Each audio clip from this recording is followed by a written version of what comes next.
We're going to make a simple spiral pendant today. We're going to use 3mm wire, 150 mil long. I found that the bench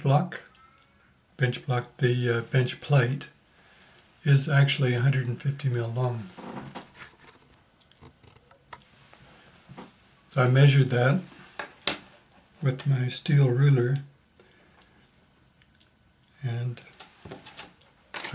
I know now that I can just use this to measure things if I need 150 mil or 75. It's a good, quick, rough measure. So the critical part, one of the critical things about making a spiral is to make the end that's on the inside of the spiral nice before you start, because once you finish the spiral, it's impossible to get in there to do anything with it. So I'm going to file that flat and then put a nice taper on it.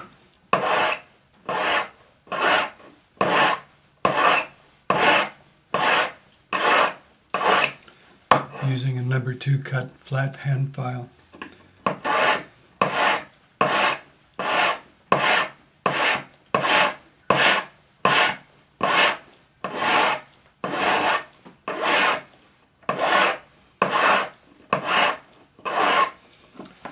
So you can see I'm turning the wire as I'm filing it.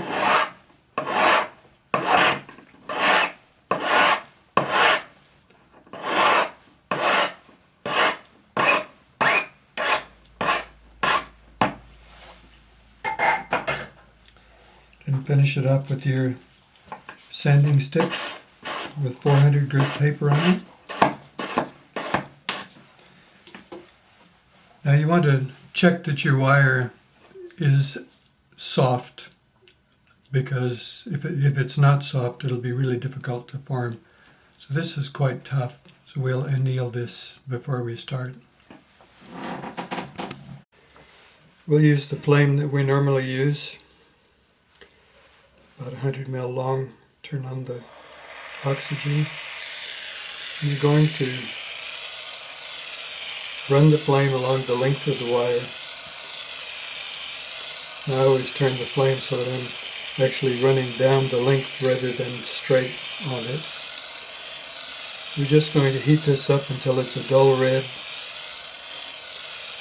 and then quench it.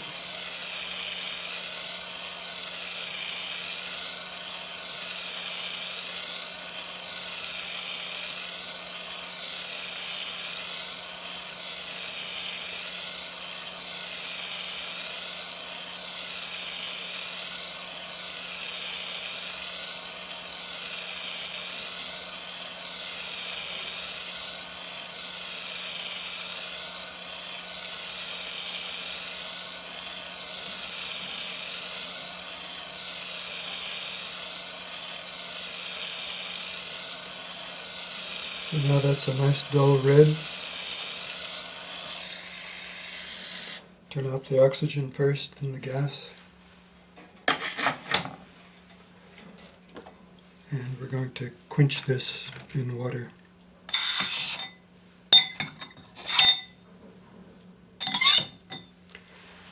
Now, because it's oxidized from us heating it up, we're going to pickle it to get rid of this oxidation before we form it. Our metal is nice and soft and workable now. You can see it bends quite easily. We're going to hold the end that we put the taper on with just a set of chain nose pliers, pointed nose pliers. And we're going to hold it right at the end and make as tight a bend as we can.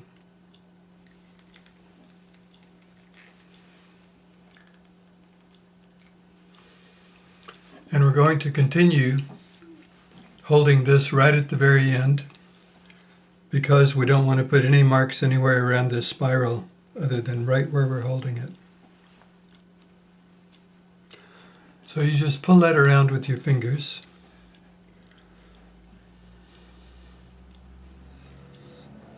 And oops. So grab it right back at the point where you were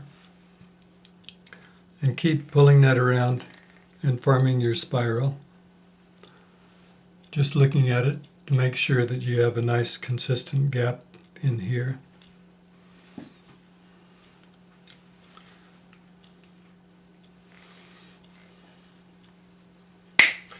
Until you get about 30 millimeters from the end. Now, at this point, because we're going to hang it from this end, we want to straighten this bit up. So I just grab it with our pliers and bend that so it's straight enough. And we're going to eventually curl this around for our bail. So for now, we're going to polish this, bring it up to a high polish, and then we're going to texture it with a highly polished hammer so that when we're finished, we don't have to do anything to it other than curl our bail, and we're finished.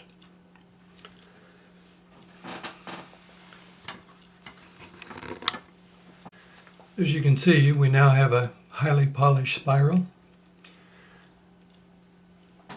So what I'm going to do is file the end of this now. So I've done the inside. I'm going to do the outside. File it flat.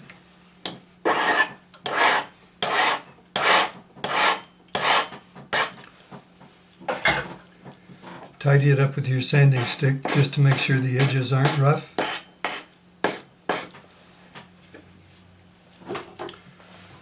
Now we're going to use our bench block, which has a highly polished finish, and we're just going to use a rounded, highly polished forming hammer. You can use the back of a ball pen if you want, but just make sure that it has a high polish, because when you hit, the mark that you leave will look exactly like the hammer. If the hammer is polished, it'll be a polished mark. If the hammer is rough, it'll be a rough mark. So because I want a clockwise spiral, I'll texture this side. So we just go all the way around the piece.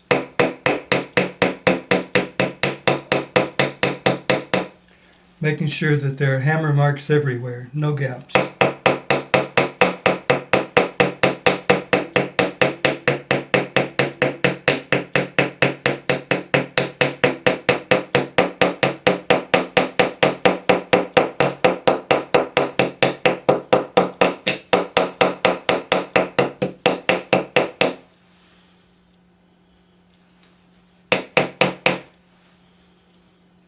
And I'm going to go all the way and texture the bail.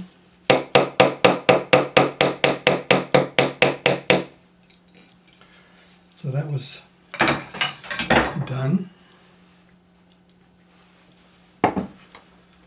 We want to hallmark it at this time because we want the hallmark on the back.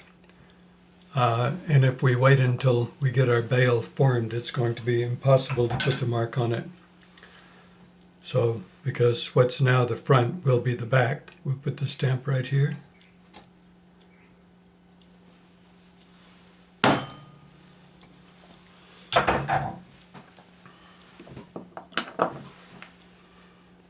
So that's the basic piece, and we're going to just roll this around into a bail now.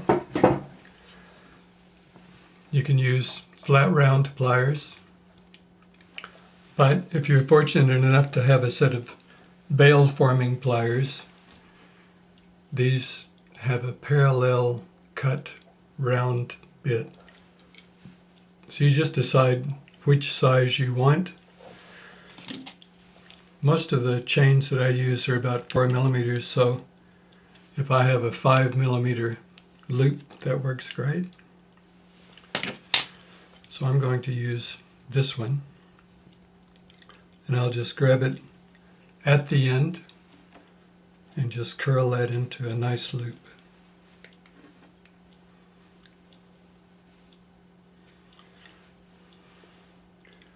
Now my hallmark is visible on the back, and you hang it on something so that you can see how it will actually hang when you're finished.